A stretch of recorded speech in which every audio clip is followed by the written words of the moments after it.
All right, everybody, welcome back to Movie Talks and Chill. We're your hosts. I'm Tony Serrato. I'm Patrick Wall. And this time, Patrick, we're in a different place. Yes, but I'm actually able to make it this time. Yes, you were actually able to make it this time. So we are at the University of Tampa. Yes. It is the Animation Film Festival this weekend. It is November 7th, started yesterday, November 6th, going to be going through Sunday, November 9th. So we're just kicking off with some interviews. So if you'd like to introduce yourselves and we can let people know who you are. Hi, I'm Rebecca Crose, and I currently work at ROBLOX. Hi, I'm Joel Kincaid. I'm a systems designer at 31st Union. Oh, fantastic. Welcome, and thank you guys for joining us to talk. What brings you guys to the Animation Festival here? Well, I was invited to be a speaker because I was an alumni. I graduated at UT in 2014, studying in 2D and 3D animation. And so I got asked to come here to do a talk about jobs in the gaming field, and I brought my husband, Joel, to come along because he could also answer questions of gaming. Yeah, I'm just here to support her. Smart husband. Yeah. And I feel like I'm usually here to support the other guys too. We do have another host, unfortunately, because it's Friday, and he has work stuff. We had worked out to have time off today. He'll be with us tomorrow. So his name's Gavin. You may get to meet him at some point. But Patrick here is actually way bigger into the gaming field than I am. Excellent. I mean, I could tell you the last game system, not that I have anything against it, the last gaming system I think I owned was a Sega Genesis. Oh my gosh, that was my first. Was it? Yes. Oh man, I feel like I'm aging now here. Mine was the... It was mine too. I think mine was before the Atari 2600. Commodore, It was no. Commodore 64, yes. Yeah. I think that was one of my first gaming systems, so yeah, old people here. Yeah, I was a Super Nintendo, so the competitor to the Genesis. Oh yeah. I was playing Like a Dragon Infinite Wealth before we drove over here. So. Oh, nice. Oh, yeah, nice. But yeah, so Patrick, I'm going to let Yes. you kind of lead a few more because you have more Knowledge. specific knowledge on this area than Well, I I do. am aware of Roblox. Unfortunately, I have not played it. But I was listening to your discussion about what are the roles in the gaming industry? How do you get your foot in the door? It was very. Did you, when you graduated with your graduate degree, did you video games is where I want to be, or did you just fall into it? So for myself, I kind of fell into it a bit. I definitely, when I was here at Tampa, wanted to do, I think everyone's dream, Pixar. We all want to be in Pixar. And it wasn't until I had a friend that was the year above me. She was like, I'm going to go to school for video games. I'm like, wait, you can do that? You can get into gaming? I was like, I want to do that. That sounds way more fun. And so that's kind of what led me there. Mr. Joel? I've wanted to be a game designer since I was 10. When I played Legend of Zelda on Super Nintendo, I absolutely fell in love, and it's just been the thing I wanted to do. For a while, I didn't know you could do it, and then in high school, they had us take career tests, and I found out that I have a pretty good mix of technical and creative skills, and the first job that came up was perfumist. For that combination of skill set. But then the second job was game designer, and I was like, oh, great, that's awesome. Macy's Cosmetic Counter. Yeah. or EA. Yeah. So normally, if you have any projects in the film festival, obviously this is a film festival, and you're not just throwing up gameplay of Roblox. Yes. But are you guys going to be sticking around for the rest of the film festival, see what other animators or cartoonists are drawing? So yesterday we were able to come and see a bunch of different of the films. Unfortunately, we have to leave tomorrow because we have to go out to California for work. So the timing wasn't great, but we're definitely going to hang out today and see the rest of the films. Oh, that's awesome. Yeah. I know in this day and age, a lot of work can be done remotely, but is that the same for the gaming industry? Do you have to be on site with those teams to engineers? I speak engineers speak. Let me go speak to the animators. I think it's a mix. So the company I'm at, we have a mix of people who are on site and people who are remote. I am lucky that I get to be remote. We live in Connecticut, so okay. I just have to go out to California where my company's at every other month or so, and that's Okay. about it. But yeah, a lot of the work can be done remotely. Oh, that's cool. So to that point, and I don't mean to apologize if I'm going to butcher the context of this, but I noticed when we were in there listening, you were saying that there was, to the remote point of it, there were those challenge things you can do, and you Yes. said some people do them when they're traveling, so that's why I was... Game Yeah, jams. game jams. I was Okay, trying to game remember jams. the name of that term while you were speaking on that. I was like, I know there's a I give technical enough term clues for so this. someone else can come up with the answer here. Well, Yeah. the very next slide, it said indie game jams. Like, yes, that's it. Yeah, so game jams can be remote or in person. There's a bunch of different ones. The only reason I shouted out the Game Developer Conference one is just I think they're very unique where people are trying to come from like the East Coast over to the West Coast in San Francisco to go to this developer conference where you talk to everybody, and in order to do something, you get to make games. And so they have a whole competition that you ride this train and you can work in small teams and you make a fun game and show it off when you get to the conference. Nice. It's awesome. Yeah, I know a lot of AAA games have been born of game jams, so I'm always like, what's the new one? Hollow Knight Silk Song, the sequel to Hollow Knight. Hollow Knight was an indie game jam. Yep. And that game rules. It's Yeah. hard. Yeah, it's very hard. So we were listening to your presentation. You said you're more on the production side nowadays. Did you start out as like a storyboard artist or an animator or a rigger, as I now know that's a term? So I definitely was leaning more towards 3D modeling while I was here in undergrad. And so that's kind of where my passion and what I wanted to do. It wasn't until as I kind of got more into like group projects and stuff, I kind of felt like I always led. And I always was like, okay, let's try to get this by this time and do that stuff. And that's kind of why I went down when I applied for graduate school. I was like, you know what, I'm going to try out this production side of things because I feel like I have some really good skills there. And it just might be something new to learn. That's awesome. And so have you ever utilized, and because I didn't get a chance to hear your entire panel or Q&A, have you ever transitioned that production knowledge that you've done with animation into any film at all, or have you worked with anything like that, or made one? Nothing related to film itself. Everything I've done is been video games or student projects Okay. while I was here. Okay. Yeah, just kind of only led in video games right now. Who knows what the future holds. Well, that's what I was going to ask. Is that Yeah. something like, because you hear of like different people that either start out in film and get into animation and gaming because Yep. production's production. You know, you lead a team. You know, you're leading a project, and filmmakers get into animation, animators get into filmmaking. 100%. At least for production, it's a very versatile skill that I even mentioned that there's different types of production that you can do, whether it's like art, where you specialize in helping artists out, or engineers, but production skill sets, it's like at the end of the day, you're trying to help the creative people get their vision out the door. But would you be against working on a film if, like, say, Pixar said, hey, we really need like 15 more animators, and I know this girl, yeah, let's get her on the phone and then get her over here. Oh my gosh, everyone's dream to work on. Sorry. No, I mean, film was what I was originally like really wanting to do, animated film. I thought that was like definitely the path. It wasn't until that I was like, oh wait, video games is an option? I love playing video games. I don't know how I didn't think of this as an option, and that's just kind of how my career has just been right now. But where I am at ROBLOX, I'm like, definitely film, anything like that is totally open. Well, if you look back at the history of like video games, like going back, I'm talking way back when, before even Atari Commodore 64 or the Atari 7200, whichever ones you had, it was just, older people. They were engineers, and they were just, a lot of them didn't even want to get into it. They were just, these companies said, hey, we need to do this. It's for entertainment. Figure it out. They made pixelated blocks and made them look like people, and, went on from there. And then it started growing. And I would say, correct me if I'm wrong, but probably at least within the last 20 or so years, is a lot more where a lot more of the youth has gotten involved with, like, as a career.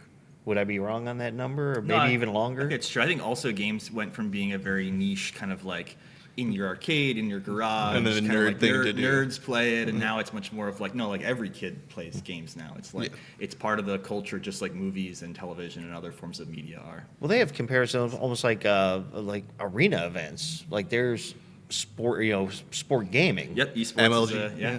Yeah, which is crazy, and that's what a lot of people like. Your parents at first used to say this is a waste of time, but then you're winning $100,000. You're getting sponsored by Monster Energy or whatever it is. And you retire at 22 because after that your reflexes are too bad to keep up. Yeah. Yep. The oldest guy in the esports, I think, was 26, and he Yep. was like a grandpa.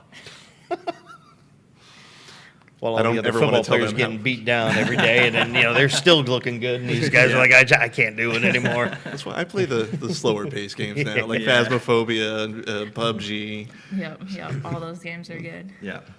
It also kind of reminds me of that. I don't know if you've seen that movie, the comedy Grandma's Boy. Did you ever see that? So No. I haven't seen it. it's an Adam Sandler or Happy Madison production, and Okay. it's, you know, So it can be a little more raunchy on certain parts of it, but it's an Adam Sandler It's production. Adam It's not Adam Sandler doing it. It's actually his friend who's in all of his movies, always is the side character. So if you've ever seen Little Nicky, he was the Yeah. roommate, the bald roommate. Yes, he's he's like in like in every all one the of his. I was gonna Yeah, say, he's he's in like every in, one like, of them. every of So his it was like films. his first lead role, but the whole point of the movie is he has to move back in with his grandmother because he lost his apartment. But his job is he's a game tester. Yes. And A real there's, job. like, It's a yeah, real It's a job. real It is, yeah. job. And that was the thing. Like people said, you can do this for a living. Like this is what you do.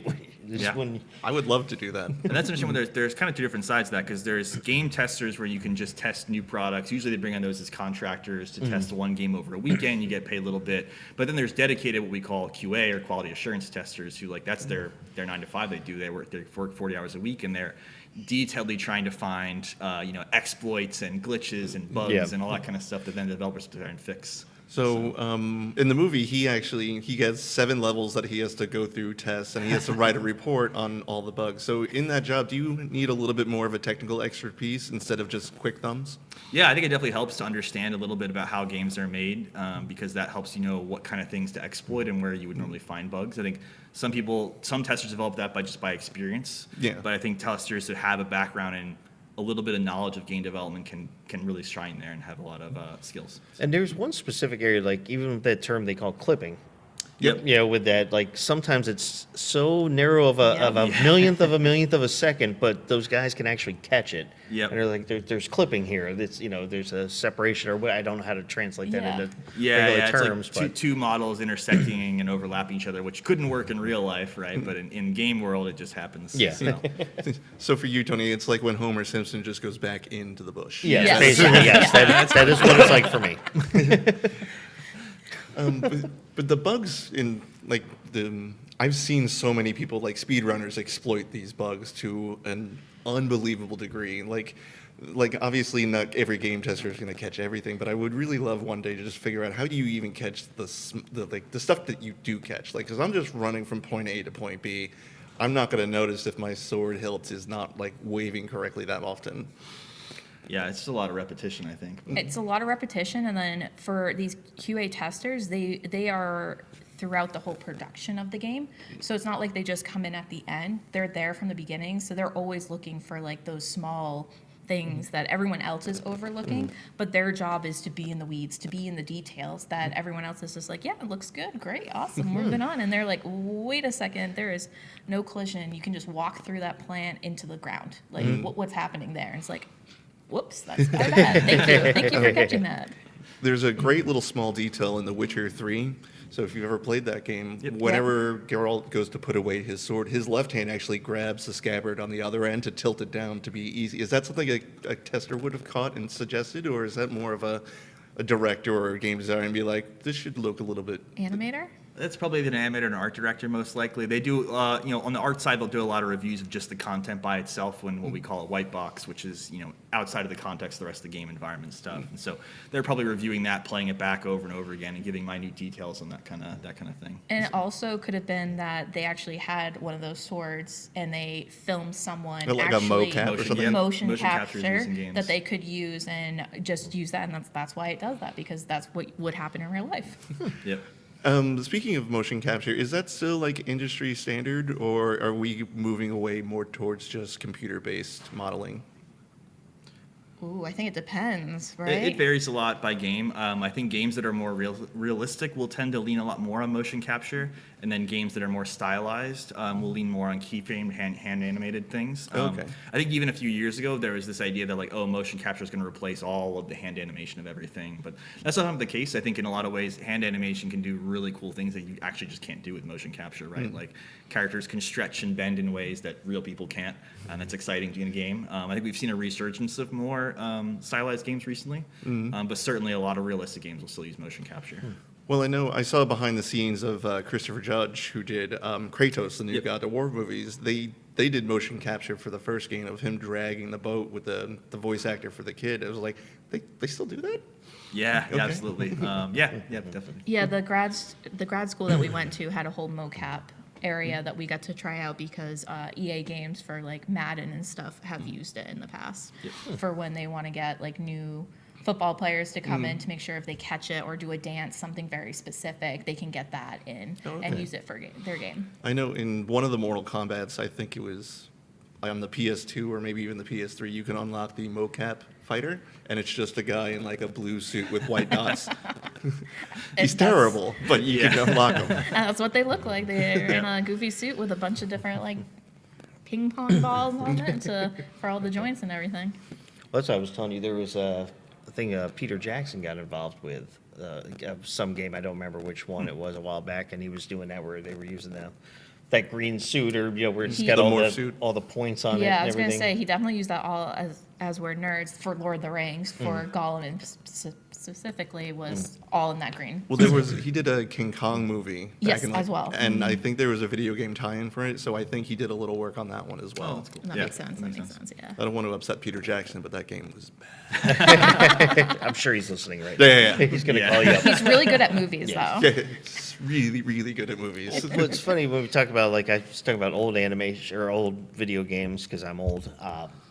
We were just recently had an interview with a director that had this movie, Cuisine de l'Apocalypse. Very interesting. A regular live action film. Incorporated some CGI, but there were certain scenes when they were going on this trek. It's basically a movie about all the apocalypses happening. He wants to have a chef show. So he's got to get to Los Angeles to meet his dream. What do you think? Like a producer or something? Yeah. And she's a big cook and stuff, Like so he Betty wants to get Crocker. out there. So they have to trek through fighting all these things. Anyway, they used some of the transition scenes instead of them being just boring normally them.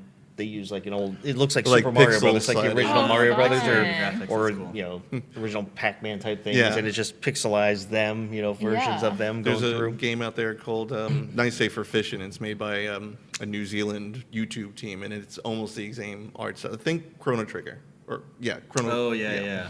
There's also been a resurgence, too, of indie games that have tried to mimic old game graphics. So pixel graphics have been huge for a while. A lot of indie games have done that. But recently there's been games that have been trying to emulate, like, a Nintendo 64 and PlayStation 1. And, like, they intentionally use low poly, low resolution textures to try and get that kind of that look from that authentic. era, that early 3D look.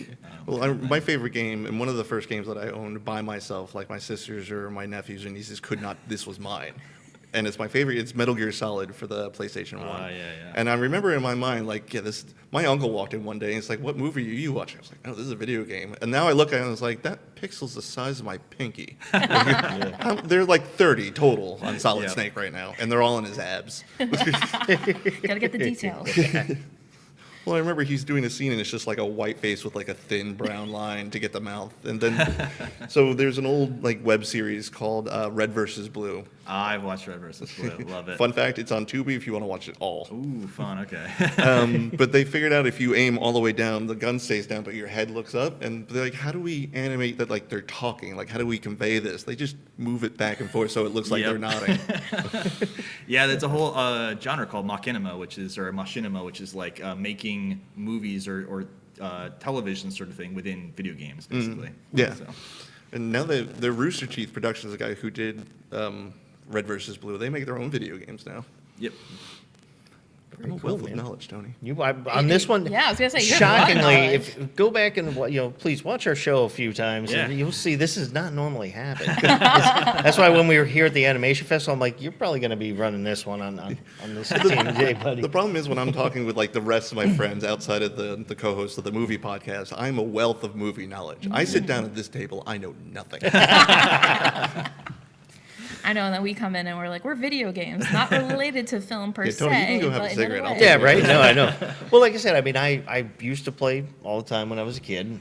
Like I said, I think the last one I owned was a Sega Genesis. I played the Sega Dreamcast, which I was kind of saddened when they took that one off. It didn't last long. No, I it know it didn't was do well, like yeah. a little ahead of its time, or With the it was Dreamcast? competing Yeah. against something else at the The same PlayStation time. 2. Okay, If they had waited a year later, so they launched 6 months before the PS2. If they had waited 6 months after the PS2, I guarantee you the Dreamcast would be in the console wars, and either Nintendo or Microsoft would have called ouch uncle by now. But I will say they developed one of my favorite games that I played on there when my buddy had the system was Soul Calibur.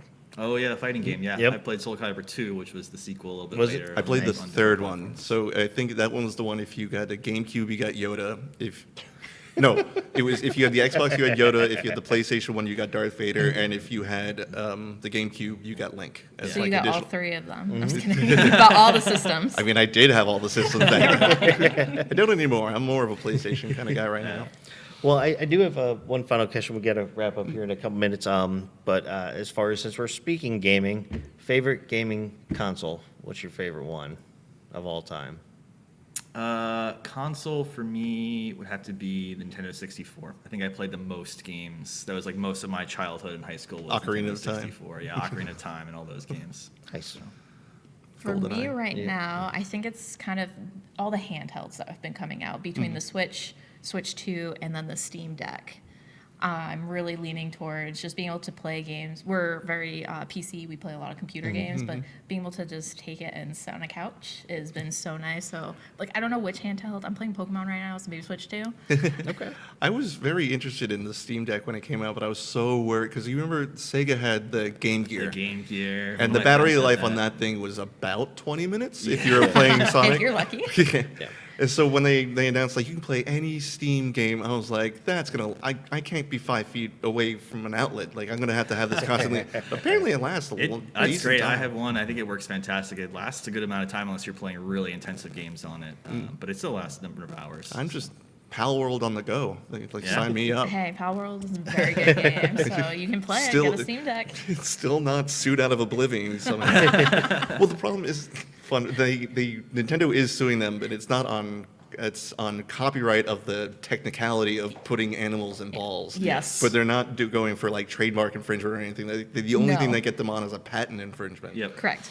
So once patent's like, okay, fine, they're not balls, they're cubes. Yeah. Yes. they changed it, yeah. Yeah, there's another game called Temtem, right? That is kind of similar to like Pokemon, but you throw cards to collect the animals. Oh, okay. Okay. So, yeah, very fun. There's a phone game where it's Pokemon, but it's all llamas. So you can just find multicolored llamas out in the world, and you can bring them back to your farm. It's surprisingly addictive, especially when you name it Patch's Llama Horatorium. What about you, Patrick? What's your favorite gaming system? PlayStation. Yeah, the original PlayStation. Well, like I said, that was the first. Like the Sega was a hand-me-down for my sisters, but the PlayStation was mine. Like my mom got it for me for Christmas, and she went to what was it, Funko Land back in New York. I'm dating myself a little bit with that one, and she's like, "All right, I'm buying this for my son. What are the really popular games?" The attendant really should have asked, "How old is he?"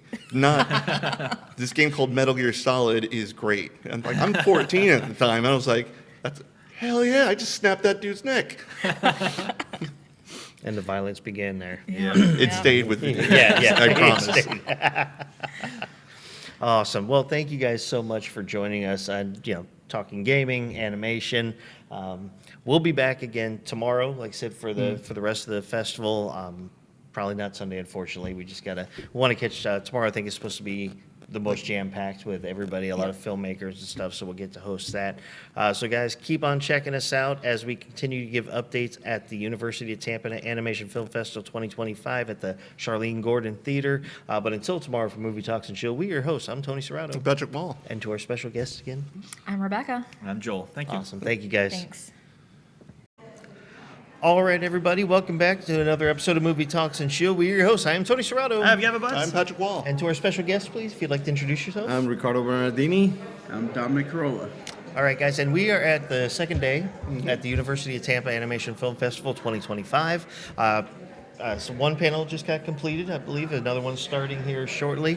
But why don't you guys tell us a little bit about yourselves, what brings you to the Animation Festival, and we'll go from there. You go first. Okay, I'll go. Okay. So actually, I'm here because I was invited to give a talk about what I do and what I've been doing for the past 25 years. Ironically, the way I got here was because I made a post on LinkedIn, and somebody told Dana that she talked to me, and we started talking. And when I was telling her what I've been doing for 25 years, I said, "Do you want to come and be at the festival?" And talk like, absolutely. the one thing I love more about, other than doing animation or live production is talking about it. So absolutely. It's weird. You and I, we have the same origin story. We just Yeah. started talking to Dana, and then she's like, "Hey, do you guys want to come?" Yeah. Yeah, we met her and Joseph from Pencil Gator. They're Yeah, company uh-huh, together yeah, the same way. at the Sunscreen Film Festival. That where the podcast for the past 4 years, be year 5 now. They were there this year in April. Came up, talked to us, and then they said, "Hey, we'd like to invite you guys to come to the Animation Festival." So Yeah. this was back in April. So they said, we'll connect to about August, September. Get close to that time, and then we did, and here we are. Good. It's Great. awesome. Might as well tell you a little bit of what I do, right? It's like, so I've been doing creative work for 25 years or more. And I think I started doing a lot of initially graphic design. I always wanted to be an animator. So I grew up with my parents taking me to watch Fantasia and Bambi. And these are the things that really make a big mark in my childhood. Those movies that had like a lot of depth, family themes and again with Pinocchio, those things really were important for me. For some reason, I didn't know for the longest time that there was a profession that made movies. Like for me, it was like I love that, but I don't know anything about it. So I went to school to be an engineer without even knowing that you can study to become an animator or a creative. In my family, it was all about engineering, so there was really the culture for that. So it wasn't until I was like 19 that all of a sudden I had a girlfriend that was studying graphic design, and I understood that there was actually a career behind all this. It's funny how things happen, and I all of a sudden realized, oh, this is what I want to do. This is where everything starts, and started as a graphic designer. Then 3D animation came along, and it was like 3D Studio version 1. And I said like, oh man, I can do this. You can do the environments, and you can do the characters, and you can do the animation. You can do everything yourself. And I did that and crashed and burned, but that got me started into that. All of a sudden, I was doing visualizations for 3D, for architectural firms, and from that I went to start doing motion graphics, and then I started, in the past 12 years, I've been doing a lot of projection mapping, working with Disney. But before that, I was doing promos for HBO and Discovery Channel and Nat Geo, and it's been just a journey, an amazing journey of working on different areas of animation. Like when people tell me what is it exactly you do, and I've been doing so many things, and I just embrace that. Like I love the whole thing, and probably the thing that I like the most is the creative at the beginning, where you have to come up with the stories or the themes and like the blue sky level of the project. That's probably what I love the most. And I guess I'm going to be here talking about this in more detail, but that was a really quick, yeah. General overview. Yeah, Good. exactly. What brings me to the festival? We have a project in the festival film called My Neighbor. It's actually been playing all over the world, so it's kind of neat that it's here in Florida. Since I'm based in Florida, this is one I can actually say, hey, this one's local. So it's wonderful. We just watched 2 screenings of that. My background, I've been drawing all my life. I started with comics, DC Comics in New York, but I always wanted to be a filmmaker. I always wanted to be an animator, but I didn't really know how do you even become that. Growing up on Long Island, this is way before the internet. Represent. I'm from Lindenhurst. Oh, there you go. Awesome. I love it. So basically, you go to the library, Dewey Decimal System. I'm like, man, how do I find, what do I learn to be an animator? But eventually I found a school called Cal Arts out in California, which was actually a school that I didn't realize it at the time, but it was a school that Walt Disney had started and had incredible training. So I took what my love was for visual storytelling and comics and brought it over to animation.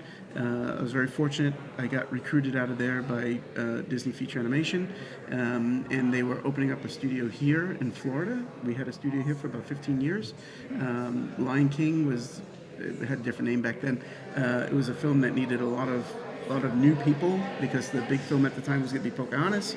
Pocahontas ran into some trouble, and Lion King became a bigger movie. And I did a bunch of movies with them, spent 12 years there, and then we had an opportunity to go back to California, but then we decided we would like to try and launch our own studio.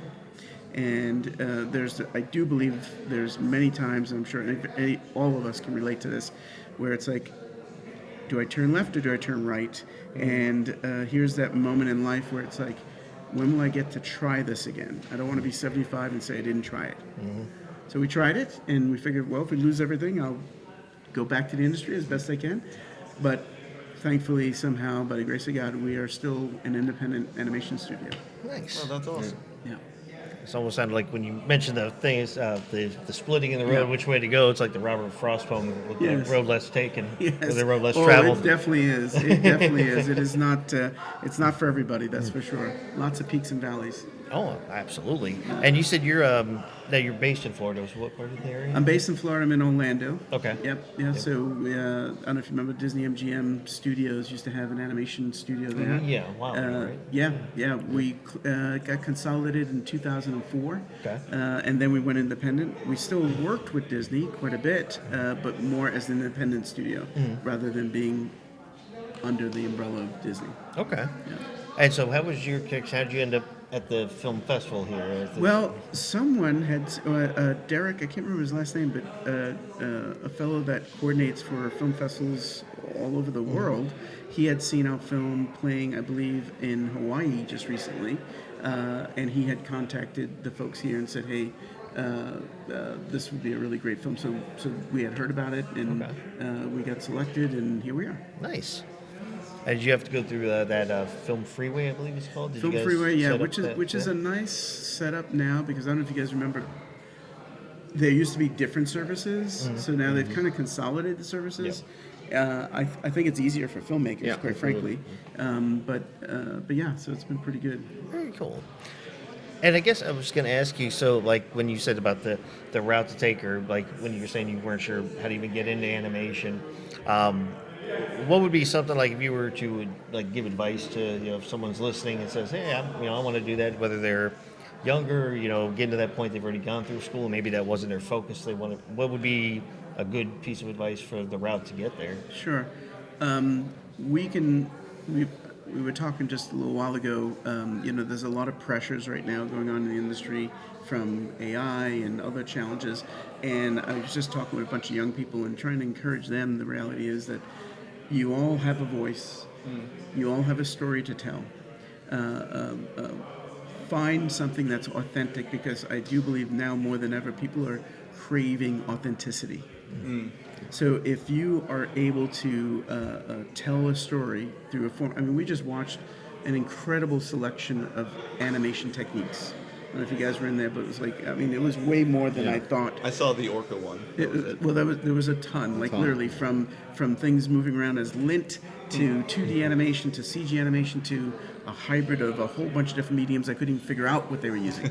So I don't think anybody should be shying away and say, oh, well, I don't animate like a Disney animator. It's like, that's okay. You can still tell a story. You know what I mean? There's a lot of different ways. So the best advice is to just do it. Like you guys with the podcast. Yeah. What's the best advice? Guys, Just I wanna turn on the start. mics. Yep. Just do it. Yeah. You just do it. Ridley Scott, great director, although, I know some of his later movies.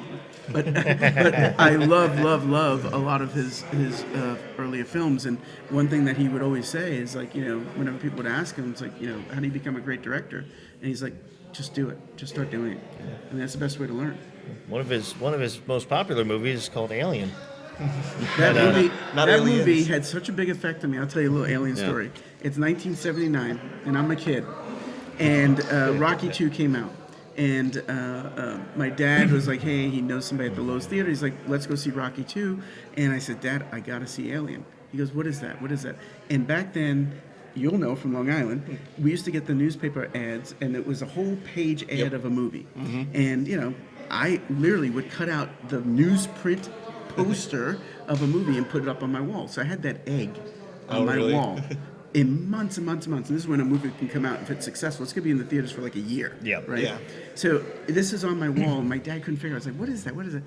I said, Dad, I got to see it. And I'm a kid. This is an R-rated movie. You know the stomach I know the burst. story You like know that, the but film. I'm sitting there. I'll never forget it. This is as fresh as yesterday. And the first time that Sigourney Weaver uses the F word, and I'm a little kid sitting there, and then my dad is squirming. He wants to leave so bad. I was like, we're not leaving. This movie's amazing, Dad. It's better than Christmas right now. It had a big effect on me. Yeah, so it's funny with that movie. I keep hearing stories about it. So I'm from Venezuela. So back in the 70s, 80s, movies used to get there a year after. So, but like it's VHS, Betamax, that's what we have there. Yeah. We'll get there Sony, yeah. immediately. So the movie comes out here, and we'll get Betamaxes of the movie. Yeah. So I remember it was the big thing that everybody has watched Star Wars, and everybody had the Betamax of Star Wars, and then somebody tells my dad, oh, there's another Star Wars movie, it's called Alien. Slightly different. That's another Star Wars movie. That was the way I was getting that, and my brother and I my brother is 2 years younger than me, and we put the tape. My parents are not there, and we're watching this. The guy goes in the table and bursting, and we're like, what? Oh, there's a new Star Wars out. Yeah, So we like this. See any lightsabers in this one? Yeah. But the visual language, I know we're talking about Alien. We're at a kids animation festival talking about Alien. But the visual language of that film is so powerful because there's so little dialogue. Yeah. And I love that. Matter of fact, that's My Neighbor, the film that we has zero dialogue. And I love that because it's really, really pushing you as a creative, as a filmmaker, as an artist, to tell a story with no dialogue. And the films that I believe are most successful, you turn the volume off and you know what's going on. Yeah. And I think that's really powerful. And the Alien was like that to me. Oh, yeah. Very powerful. For me, in animation is Wall-E. Yeah. Wall-E is, Without a doubt. And for your film that you have that's here, no, what's the length of it? It's very short. It's only a 6-minute film. Okay, Yeah. so I was going to ask if it was a feature movie or if it No, was just no, a short. it's a short. It's actually a series pilot now. Oh, It's turned okay. into that. So, but we're also in an area we didn't talk about it downstairs, but something that I talk quite a bit about now. We're in a strange place where it's all about short, shareable content. And as people that love features, we love film, we love cinema. You know, we love this format. Even that's on, you know, it's a big change. Everything is a vertical format even now. So it's like, you know, so I'm getting dragged into a place that's like, okay, we're not totally comfortable with that type of story. I get it. So what can we find, where can we find a compromise where having a powerful story, but you make it short and contained? Yeah. And that's basically what My Neighbor was for us. We met some of the guys that run, Sunscreen, the film festival out there, and we were talking to them about, because they have different blocks, they have features and then shorts, and he's like, we get all different lengths of short films. Like it could be, 30 minutes, some, or 2 minutes, some are 5 minutes. It's like people have asked him, these are guys that do production as well. It's like people ask, well, when I do a short, what do you recommend? He's like, keep the short, keep the story tight. Yes. The length short, the story, compelling. He's like, you can tell a lot in 3 to 5 minutes. He's like, there's a whole lot that you can tell people because you don't really realize how long 3 to 5 minutes can be.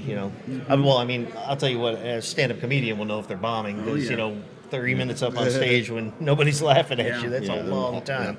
But so I was going to ask, so 6 minutes long. As far as the production, like what time frame did it take to get that done? The core of it was probably done in about 12 weeks, but you have to also remember that we were designing as we're making, which is not something I recommend. but because we were trying to do things just super economical, because it's really only a handful of people. We did, it's not like we had this giant executive producer or something or other. It's like, hey, just keep spending money. We were just like, okay, this is our little project. How can we do this very quickly? So there was a lot of compromises made, but there's some wonderful strengths when you have limitations. When you don't have limitations, you can make things over and over and over and over and lose, I believe, the core or the visceral energy of what you wanted to make the first time. It's kind of like, as an artist, and I know Ricardo will relate to this as well. You do a rough sketch of something, it's got that visceral energy, but if you start doing a copy of a copy of a copy, it starts to lose some of that. So one of the neat things about not having a lot of time is you're just going to make it from the heart. Yeah. And you got to let it go. And it's there now forever. That was the toughest thing at Disney feature. You'd get a scene on a Monday, and Lilo and Stitch was a film I probably did the most footage of in my entire life. And I'd get a scene from the directors on Monday, and you need to show something very quickly because by Friday it has to be approved for eternity. It's a lot of stress. But once you get kind of past that mindset of, okay, what's the heart of what I'm trying to get through in this story, and you've got to learn to let it go. You'll always watch it. This scenes I watched from 1993 Lion King. I watch like, I wish we had a little more time for that. You gotta let it go. Otherwise, it'll never happen. No, exactly. You'll never get done. Ryan Reynolds actually said the same thing about when he was doing his movies. So when Disney wanted him to make the third Deadpool movie, they offered him an inconceivable amount of money, and he turned down half of it because he thought it would help him be a better storyteller. I totally believe that. Yeah, that makes a lot of sense. I think it happens with a lot of movies. When Yep. you get too much freedom, then you lose that control. That it has to be like a control explosion. That's what I think of creativity, right? Because if you don't have that, then you can get lost in what you're doing. Oh, absolutely. I mean, Alien was like that. Go back to Alien. Yeah, yeah. Alien was like that. A very restricted budget. Yeah. Star Wars. Yeah. Super restricted budget. Yeah. Yeah. I'm trying to think if there was in Jaws. Jaws is Yeah. fantastic. Yeah. The shark doesn't work. Yeah. It winds up being the greatest thing that the can greatest happen. thing that can Yep. happen. Yeah. Yep. It's like, good they old call them Bruce. like unhappy, but then later happy accidents. Unhappy, Yeah. Yeah, absolutely. You're not happy during the production because you're pulling your hair Right. out of your head, and Right. people are constantly calling you, Right. saying, "Where's the budget? Where's Right. the film? Where are we Right.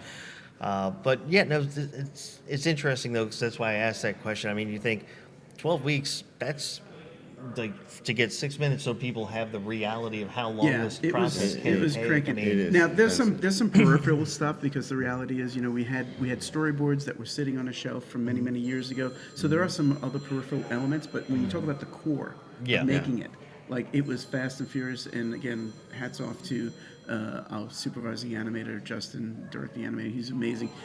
Basically, one person almost animated the whole thing, pretty much. Oh, wow. And he's incredible. He's from Pixar. He's phenomenal. But again, it's a matter of, and Cameron, who's downstairs, he did primarily 95% of the compositing. So it's like, and I'm storyboarding, and I'm doing some 2D animation, and I'm directing, and then our art director's doing textures, and he's also doing the concept painting, and then our other generalist is doing the time. So it's like you're wearing all these hats, but in indie production, that's normal. yeah. Yeah.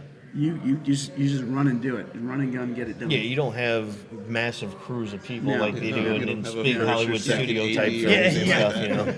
And we've lived that too, right? I mean, Disney's like that, so it's very different.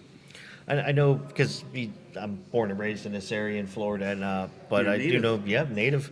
I know that in you. Sarasota, they have the Ringling School of Art Yep. and Design, and it used to be. I don't know, I don't know if you're that familiar with the school. Very familiar with the school. So back a long time ago when I was going to school, I wanted to go there because I wanted to draw and animate and stuff. And back then it was told it was almost like if you do well there, it's like almost guaranteed an internship with Disney. And I think that was a lot of people kids why they went there because Disney was. Back then, that was the thing. Because Pixar didn't exist. Right, all there was that a lot stuff. of recruiting back then Yep. at that time Yeah. period. There was a lot of recruiting. Would you say that that's still the case in that manner, or has that kind of trizzled out? Yeah, I think at that time, and this may have been around maybe the early 2000s. I'm not sure, late 90s. I'm not sure what time period that was. Mid 90s, mid to late 90s. Yeah. So basically, what was happening was we had the explosion in 2D animation that was happening. So you had all these other studios like Warner Brothers and DreamWorks and a whole bunch of other ancillary studios that were looking for a bunch of you.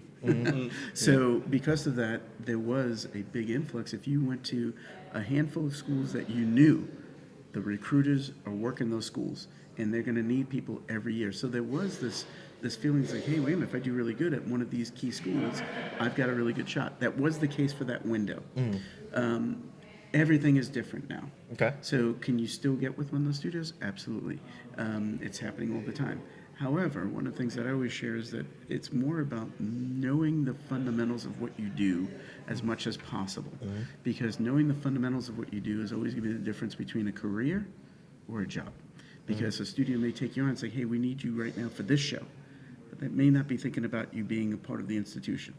Or it's like, the building's always going to be there, but the three of you guys working together is really the camaraderie. Yep. You want to work together. You know what I mean? Regardless of what the building is that you're in.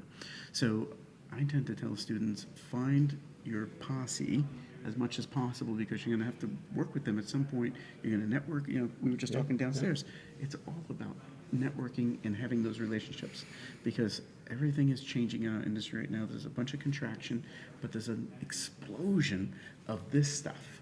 Yeah. People just going out and doing it. Not waiting for permission, not asking for permission, just doing it. We've got 2 pennies to rub together, we're doing it. Oh, now we've got $2 worth, we're doing it. And that's kind of exciting. Yeah. A little scary, but I'm excited by it. Absolutely. So you would say that there's a big kind of independent boom, indie boom, would you say, for when it comes to animation? and I everything? definitely believe so, and you can see it happening, and the big reason is because studios are pulling back. They've been pulling back on their own productions. They're just not producing as much. There's a lot of confusion about AI. They're like, whoa, well, what will it do? Will it do this? Will it do that? So there's a hesitation that's going on. But then you're seeing YouTubers that are doing a show that was just for their friends that now suddenly Netflix is like, hey, wait a minute. We need that on Netflix. Literally, that has happened. Oh, It's yeah. like, Tubi has their own content creator section. Massive. Tubi was an explosion for live action independent filmmakers. It's been an explosion the last couple of years. Oh, I Yeah, love Tubi. Yeah, Yeah. I'd say all around with any portion, any brand of film, so not just animation, but any kind of film, independent is growing and growing. And the other beauty part is that I've seen, or I could say we've all seen, yes, I'm saying we now. It's an inside joke from earlier. Insider joke. That we've all seen is that in general, it used to be if you want to do movies, and I'm talking like big movies, Yeah. or what you would see is your theater-bound movies. You had to go to LA. Right. Maybe New York, Right. would be a second they'd shoot there, but Right. LA was a place to be. Now there's Texas is big. Georgia. There's Georgia's huge. They're Jersey. using any Jersey and Jersey's and about to explode. Florida's becoming Florida's big. coming back up. You guys have an incentive here. We're Yep. about to get one in Central Florida. Yep. And we used to know, he moved on to do a different position, but he was the film commissioner in Clearwater, St. Pete film commissioner.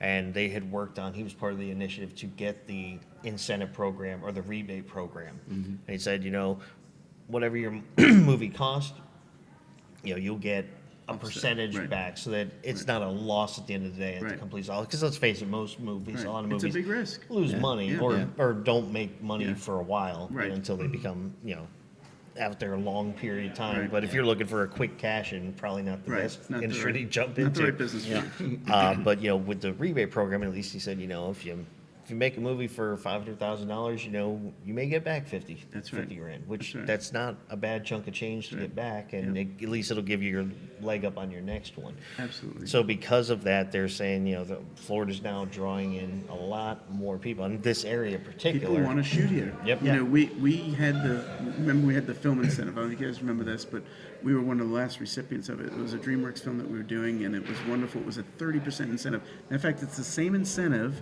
that Georgia built theirs off of. Yeah. And I don't know if you guys know Paul Sermons. Paul Sermons was the incredible film commissioner for Florida. Actually, I think he lives on this coast now. But he was the one that had put it together. Unfortunately, ours had a sunset law.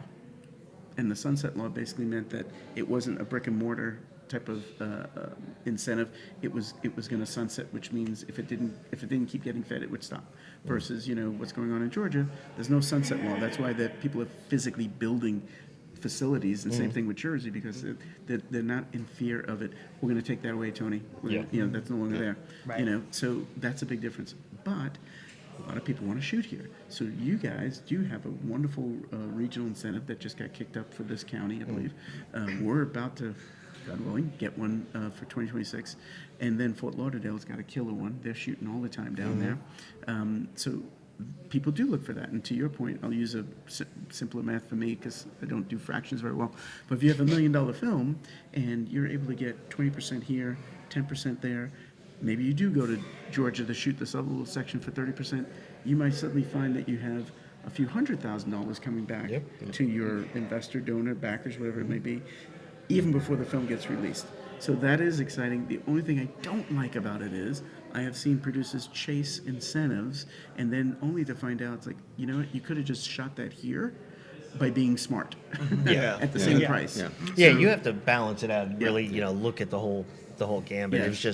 It's just not a bad thing to say, hey, at least if you shoot here, if you want to shoot here, if you're looking for There's a this, benefit. you spent do have some money. $8,000 to save $10,000. Yeah. Exactly. But the other benefit too, like with indie films too, is because with studios and all that, and the big market studios, they have strikes nonstop. There's writer strikes. There's this strike. Lots of disruption. And they have to stop. Whereas, like I said, we have a couple friends of ours that with Scatter Brothers Productions, they run the Sunscreen Film Festival.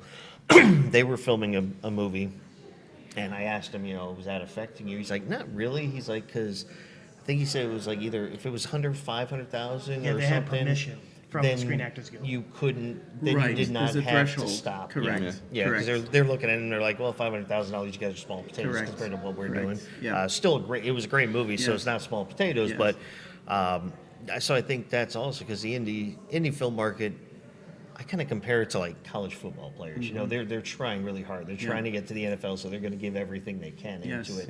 Yeah, And usually Worst get analogy I've ever heard. more bang for your buck because people are putting everything they've got into it. Mm-hmm. Everything. Yeah, and so they and they want everything to be good. Like every scene has a little bit of heart to them, Sure. But that's why I think the indie film market will continue to grow. I think that's Without a taken doubt. over. I It think I is. think studio and Hollywood stuff. I think they're done. It's pretty much dead. It's pretty much dead. It's dying. But it is interesting because we were just saying we don't know where this goes. Yep. We don't know what's next. Yep.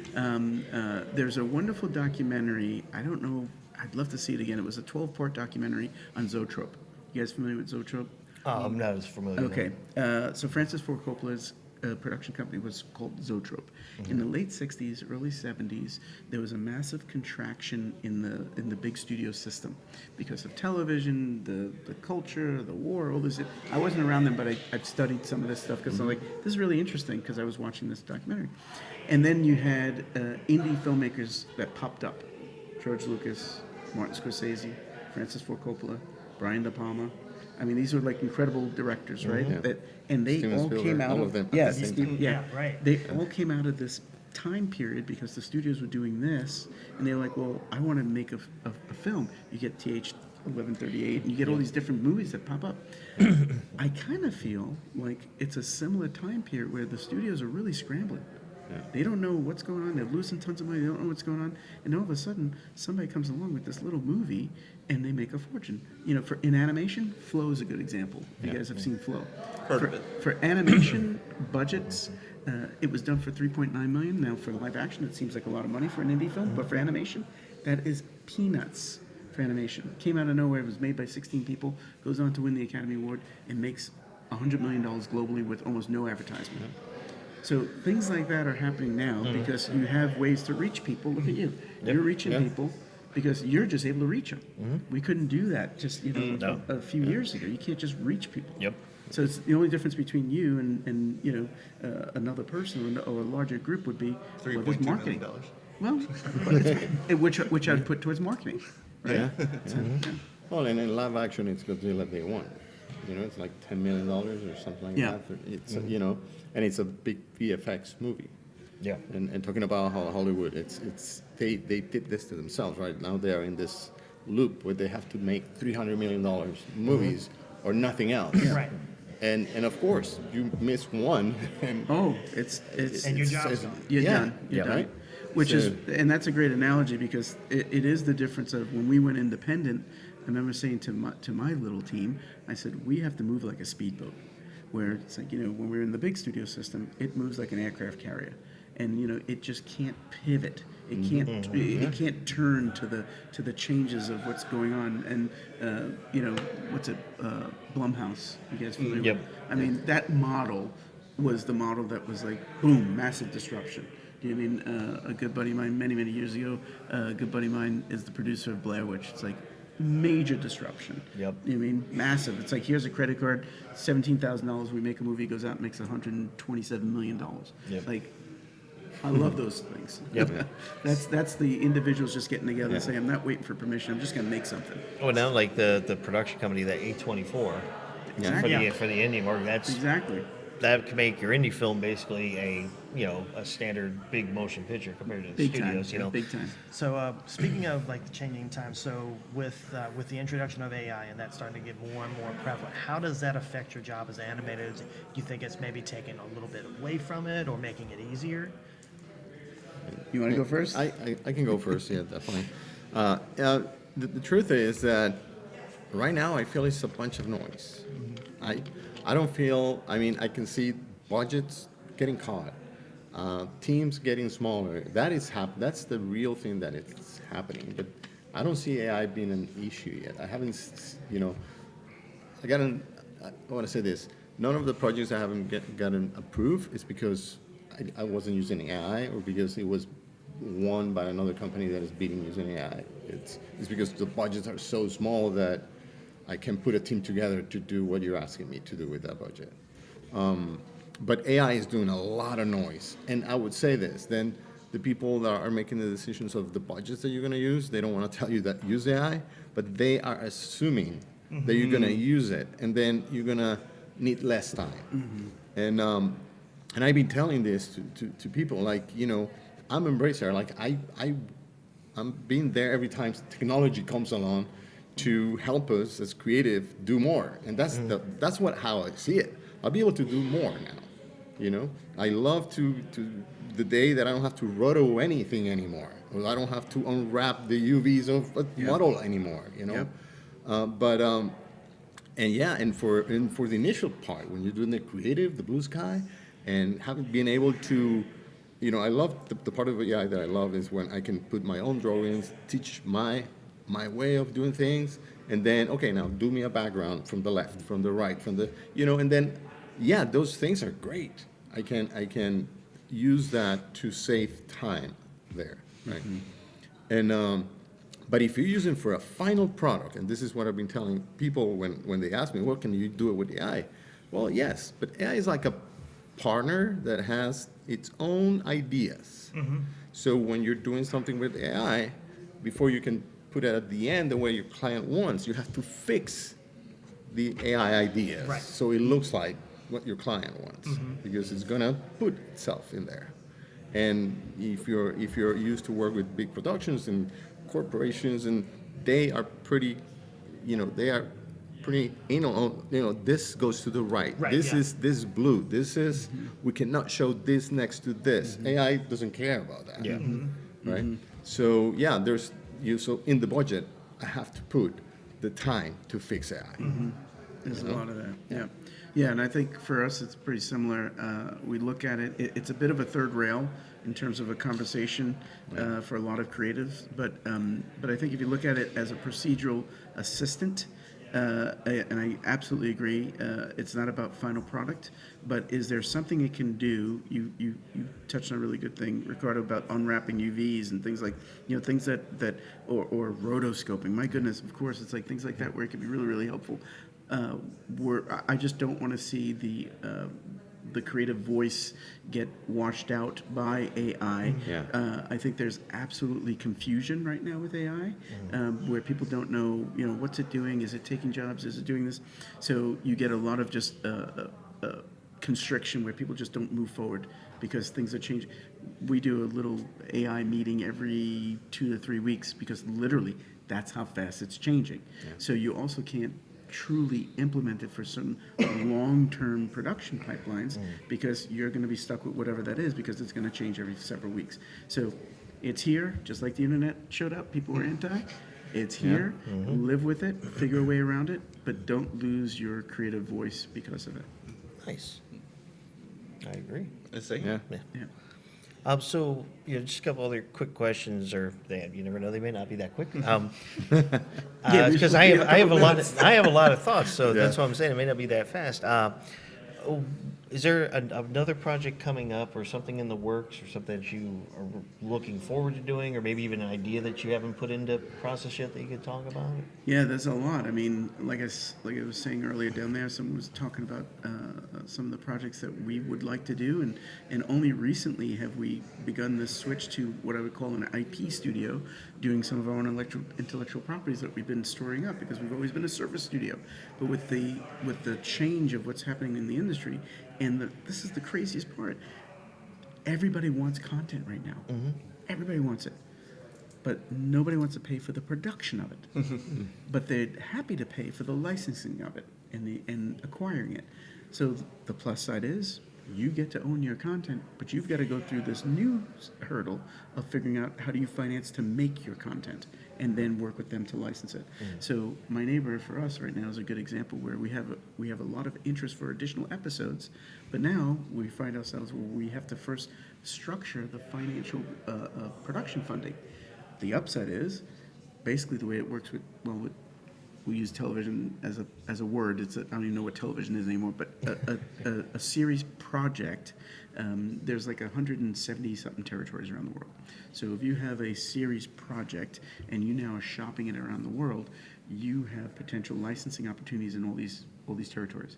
Now, if it's an unknown property, you're not going to get a ton. You're going to get a fraction of what the production cost is, but it's the culmination of all those territories that makes up the big payday for it. Gotcha. So right now we're in that phase of trying to find the right structure, the right partnerships to meet the ask of the streamer and these other groups that are asking for our project. Then there's also a feature that we're developing with a dear friend of mine who's been working. It's a script that he's had for many, many years. He's a very, very well-known director and animator. So we're developing that, and we're just developing it ourselves internally, taking it as far as we can until we're ready to kind of show the world. We did a little sneak peek at an event not too long ago. It was a very, very special sneak peek just to see what the temperature was like. Because I do believe that we are in a time that we need to get data, not just AI data. You need to get real data. And anything that you make as proof of concepts, I think, are very, very important. We did a live action proof of concept that went much further than I thought it would ever have gone. But the only way for someone to really understand what you're trying to do, you had to do a proof of concept. Yeah. I can pitch a story to you, and every one of us will have a different visualization of what that might be. But if I give you a proof of concept, you got a good idea what you're making. Yep. Very cool. Indeed. Yeah. You got No, you were about I'm to ask just, something there. I'm just listening to these amazing stories. You've got him like in hypnosis here. He's loving this stuff, man. I'm We've paying been doing attention. it for 30 plus years. Well, guys, I just want to say thank you guys for talking with us. great to meet you guys. Man, it's been awesome. A lot of good information. Wish you luck on the continued Yeah, thank this you. project, and hopefully the series gets kicked off. And Me too. And you guys make it. And what we'll do is, maybe we'll swap contact Let's do information, that. and then that way in the whatever stages your projects go into the next steps, you can always reach out to us, and we can get some updates from you on how That'd be everything's great. going. Would love to do that. Fantastic. And for you guys out there, stick around. Will be more interviews coming up at University of Tampa Animation Film Festival 2025. But until then, for Movie Talks and Chill, we are your hosts. I'm Tony Serrato. I'm Gavin Butts. I'm Patrick Wall. And to our special guest again. Ricardo Bernardini, thank you very much. Dominic Carolla, thank you so much for having me. All right, guys, take care.